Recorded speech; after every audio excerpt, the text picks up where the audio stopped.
kind of right on. I was kind of right with this last step. It's a little bit longer, but it should be pretty quick. Now, the first sub step we're doing for this part is we're just applying a basic feather to the edges of the image, which in this case is that. So what you're gonna do is I'm gonna lock the text just to be safe, because like I said, the text was pretty easy. So we're gonna lock the text. We're gonna unlock the art 1 layer, and we'll just make sure it's seen. We've already seen it. And also, I wrote down that you should, if you want to, you could view the fit, like view and then fit page in window. You could do that, but I'm just gonna do that quickly.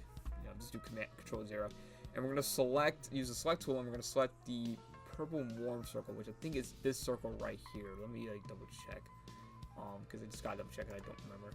Yeah, purple's warm. Yeah, we're gonna select that, and then we're gonna go to object. We're gonna go to object. Wait. Anyway, we're gonna go to the object right here.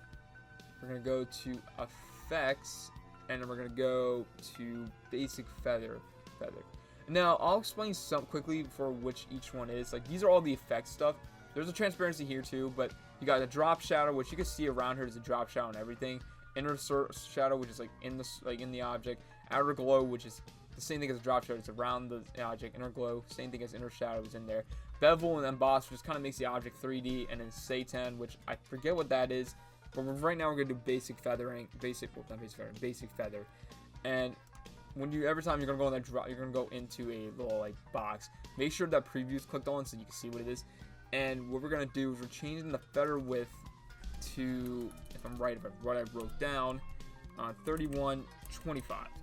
And then we're gonna change the choke and the noise value from 0 to 10. So we're just gonna change this to 10, and we're just gonna change this to 10.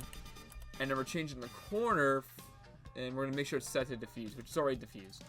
So we have it all set. Now it kind of makes the object, if you look at it, it kind of makes the object 3D, and that's pretty much it. It makes the object kind of look 3D, and it's just gonna, what I wrote down is explaining what it looks like.